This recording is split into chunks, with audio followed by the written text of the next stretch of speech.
Good morning, class 2.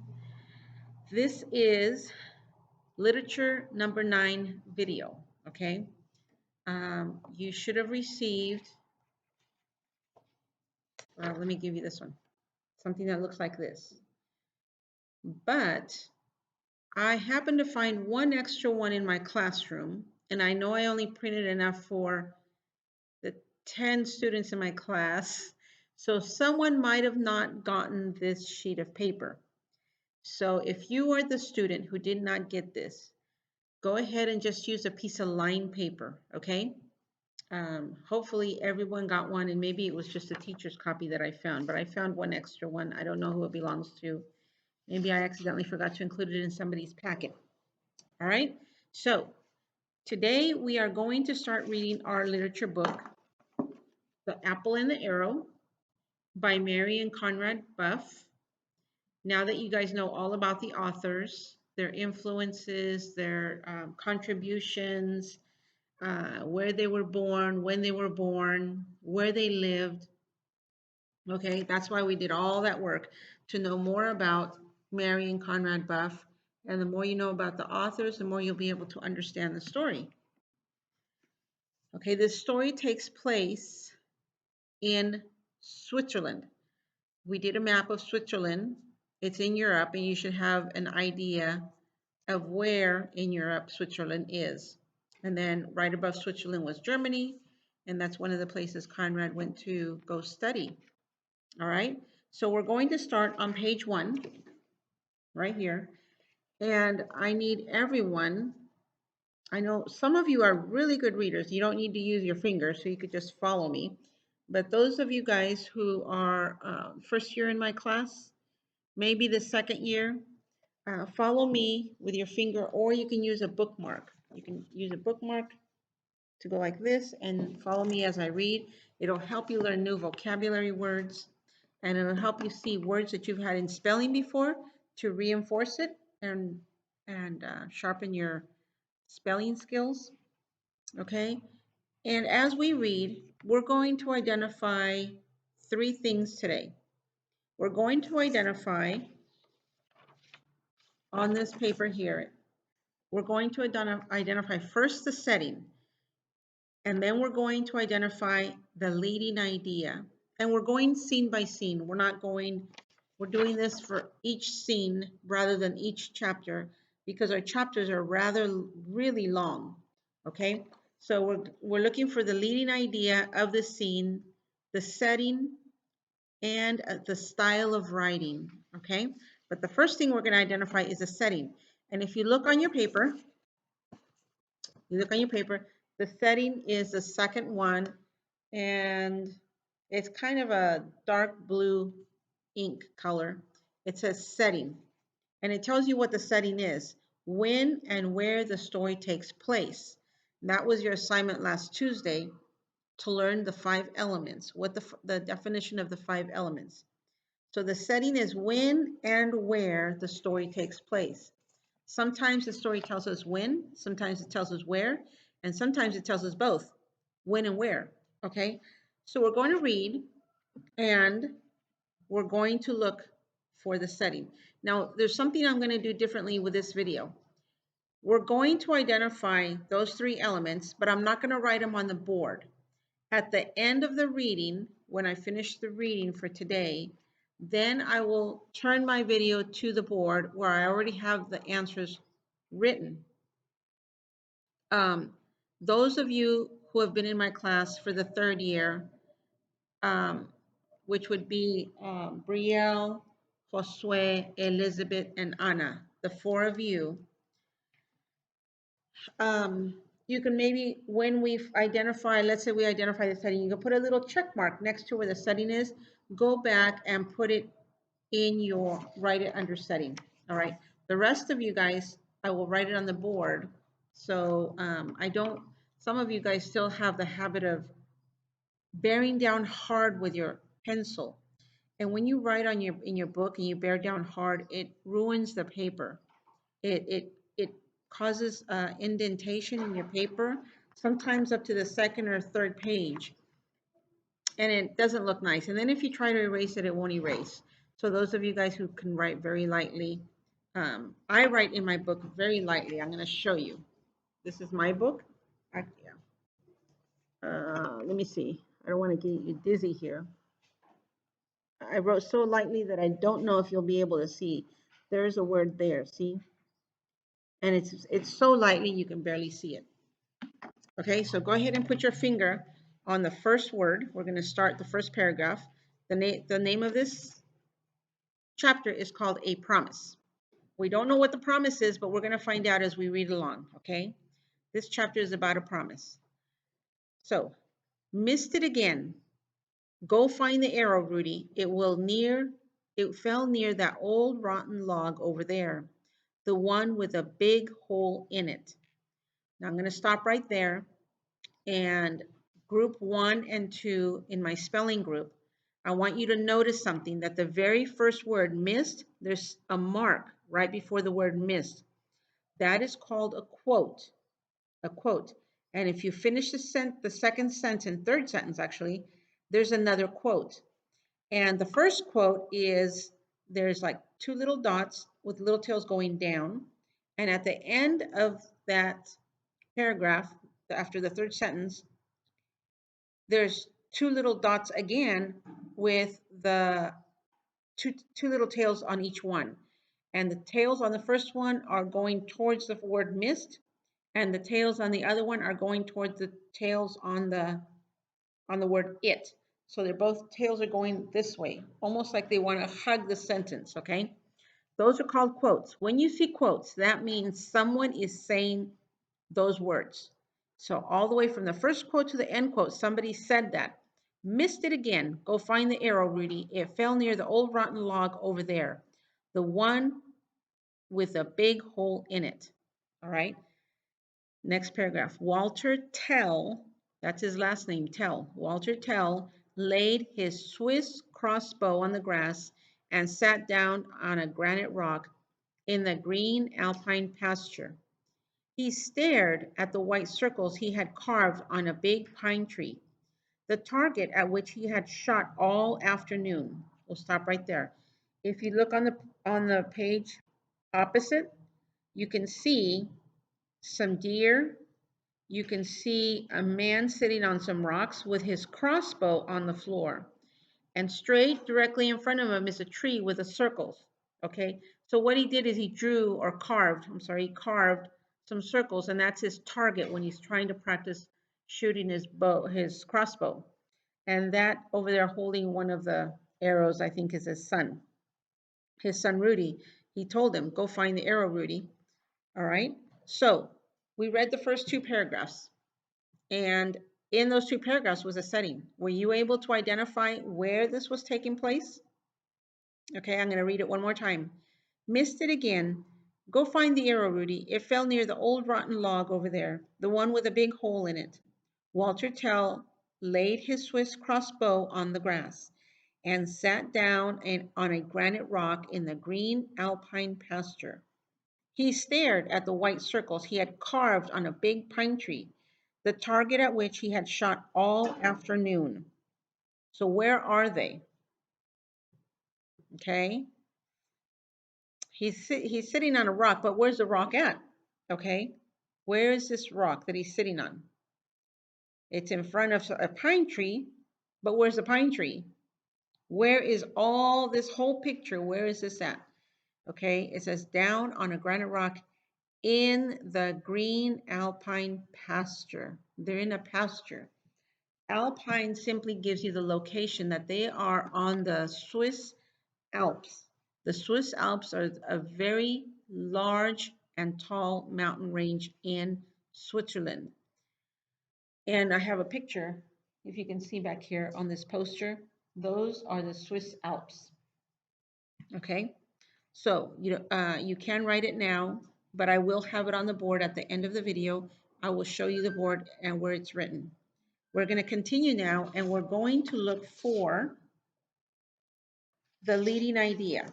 And if you look on the bottom of your paper, it says leading idea, and it tells you what a leading idea is. A leading idea is a thought that leads to a principle. Now, what's a principle? A principle is a rule that you have learned to live by, whether you learned it by yourself, whether it was right or whether it was wrong. Hopefully, in this case, it will be a right principle because we chose authors who were influenced by Christian principles, and so their writing will be based on Christian principles, rules that they live by, and so when they write their stories will be based on Christian principles. So it's a rule that you live by. We're going to look for the leading idea. So let's continue reading. Let me put my paper here. Actually, you know what? There's something else that I need to review with you, and that is, I believe it was the second week of school, maybe the third. I gave you some literature work to do based on what is literature and also what is the purpose of literature. Literature it's the best written expression of your best thoughts. So this story is the best written expression of the best thoughts of William and Mary Buff. But the second assignment that you had was, why do we study literature? And so we learn the natural affections, and there are 7 of them. I don't know if you remember them, and I know you turned your work in, so you know what I'm going to do is this Friday, I'm going to give you a copy of the 7 natural affections so you can keep inside your multi-subject folder. So when you need to refer to it, you have something to refer to it. I know Anna used to do that. She kept a little paper, so whenever she couldn't remember, she'd look it up, and that was really a smart thing to do without me telling her. She would say, "Let me look it up. Let me look it up," and that's really good to use your resources. All right. So I'm going to review with you this. The 7 natural affections are love of God, love of the Word, love of family, home and family, love of learning, love of individual person, love of nature, and love of, what was the other one? I always forget one. Oh, love of liberty. Love of liberty. Those are the 7 natural affections. So 7 natural affections are a principle that we live by. We learn to love these things. And so we are going to look for one of the 7 natural affections for our leading idea. And the one that we're looking for is love of nature. Love of nature is when you love anything that is in nature that God has created. It could be plants, it could be animals, it could be the solar system, it could be the nature, the animals, the bees, the birds, the fish, anything that God has created that's in nature. We love them. Because God has put that love in us through his word. All right. So we're looking for something that Mary and Conrad show us how to pay attention to nature and to love in nature. In this case, it's going to be animals. Okay. So we're looking for a sentence that shows us how they love nature. They love animals. So I'm going to keep reading where it says, will I ever? It says, will I ever hit the bullseye? He asked himself. Will I ever become a great bowman like father when I grow up? So this was Rudy talking. Little Rudy, his brother, and Prince, the herd dog, scrambled about in the pine forest searching for the lost arrow. And as he waited for them to find it, Walter glanced up as the cold gray peaks of the Alps, white with autumn snow. Turn the page to page 2. Here it is. Prince smelled it, shouted Rudy, holding up the arrow in his little brown hand and smiling happily. Prince barked and wagged his tail. He always barked when he found an arrow. He seemed to know that his nose was keener than even Rudy's sharp blue eyes. Okay. Keener means more sensitive. His nose was able to smell better than Rudy could use his eyes. It was under the ferns by the rotten log. laughed Rudy as he handed the arrow to his brother. Try again, Walter. Maybe this time you will hit it. There's the evening bell, Rudy, but I'll shoot once more, and then we must go home, for the goats are getting restless and the wind is chilly.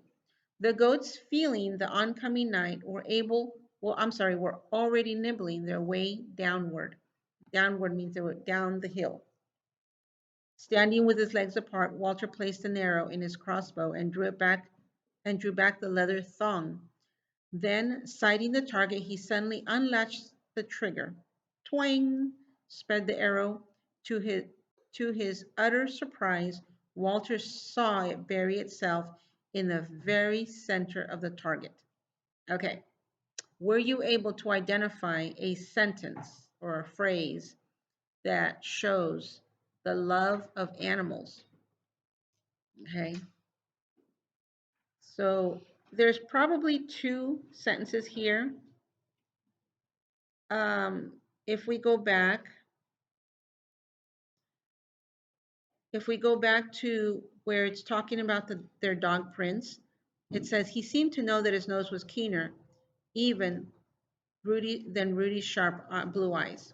That could probably be used for love of nature because we noticed something about the dog that he can do better.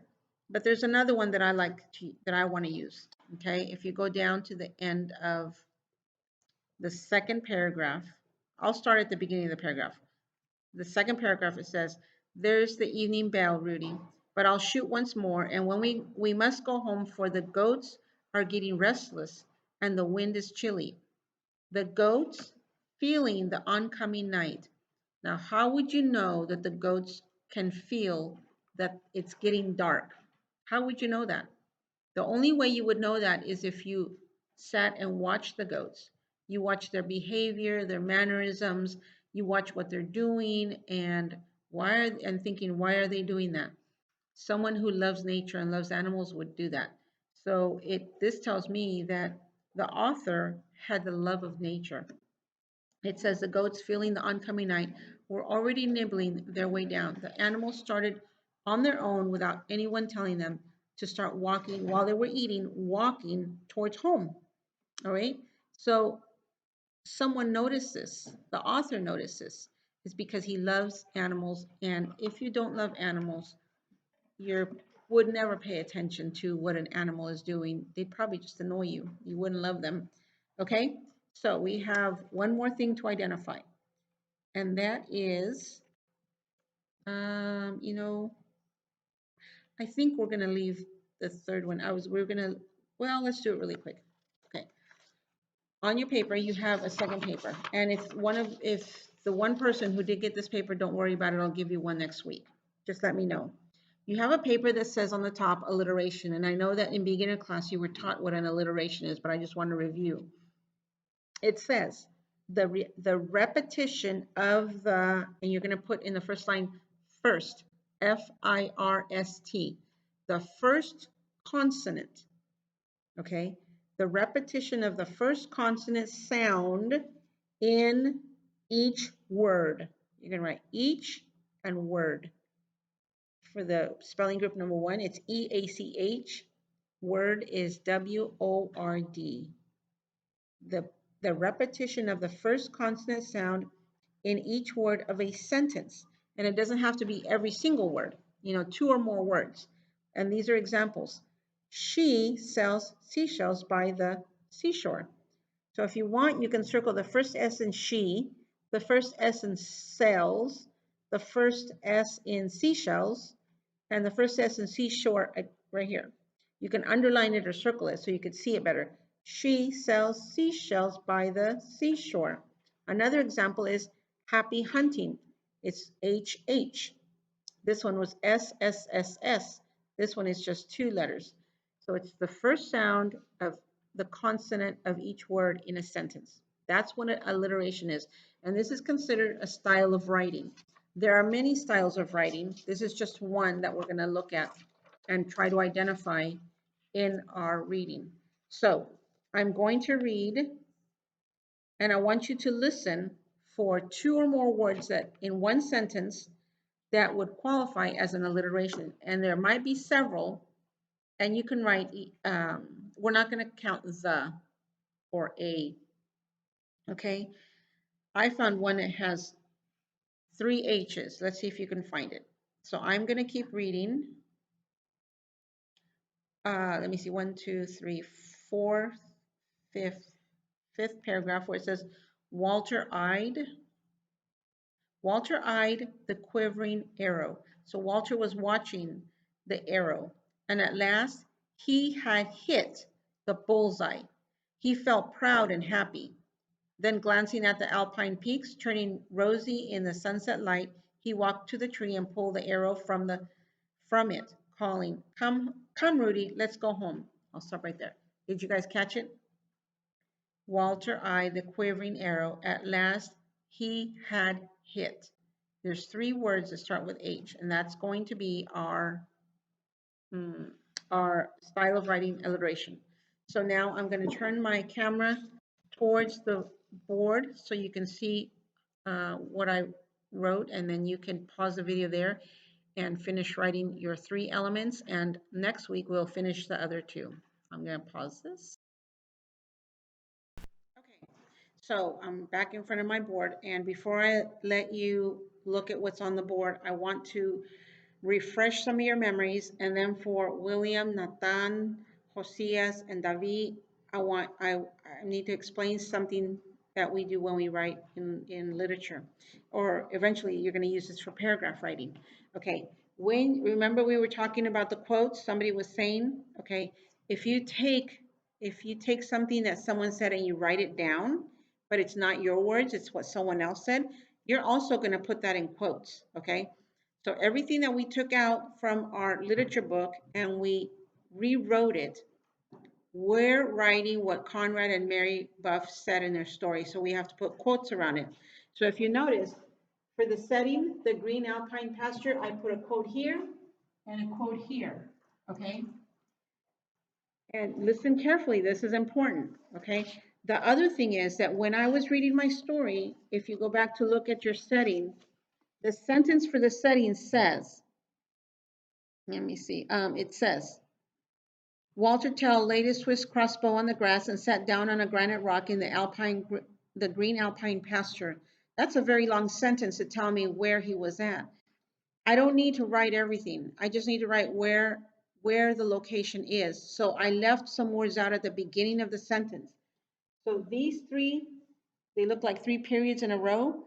It's called an ellipsis. And I'm going to put that instead of the whole sentence, and I'm only going to write what I need to know, which is a setting. All right. So you're going to put your quotes, then you're going to move over a space and put a dot on the line, a dot on the line, and a dot on the line. Continue writing. Then I'm going to put a comma because I'm going to add something myself. I'm going to finish with a quote, but then I'm going to put a small p with a period for page. That's an abbreviation for page. And I'm going to tell you where I found this. I found it on page 1. All right. Everything that you write is going to be on your line except for the quotes. The quotes are going to be at the top of your line. So see how these quotes are? It's at the top, not in the middle, not at the bottom. All right. You're not going to write what's in red. What's in red is just telling you where you're going to find it on your paper. Okay, there's characterization, setting, plot, style, and leading idea.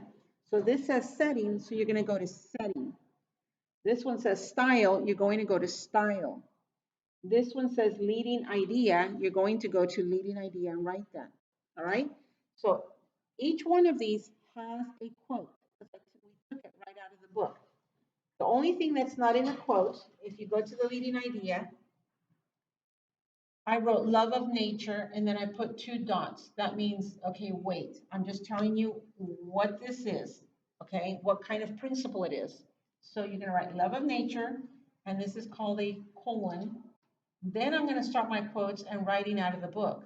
So quote, the goats feeling the oncoming night were already nibbling their way downward, comma, end of quote, page 2. That's where I found it. Now, pay attention to the places where I put commas. There's a comma here, a comma here. There's commas. See, there's commas, and they're right on the line. All right? It's important that you put in every mark because when you move on to do paragraph writing, you're going to get it marked wrong. So you might as well learn it now. So by the time you get to paragraph writing in, I'm not sure if it's Mr. Vaughn or Ms. Margaret's class, you won't have to learn something new. You have already learned it. All right? So I'm going to be correcting these for grammar, for spelling, for all these marks. Okay? And if you have too many marks, I'm going to have you watch the video again and write it again, or maybe not watch the video again, but at least copy this over again on a new sheet of paper. So please do it correctly. I'm going to stop the video now so you can go ahead and pause it and write what, let me see, I think, I'm not sure. Let me move this down. I want to make sure you can see everything. So go ahead and pause it and write this on your 5 elements page, and we're done with our lesson for today. All right, bye-bye.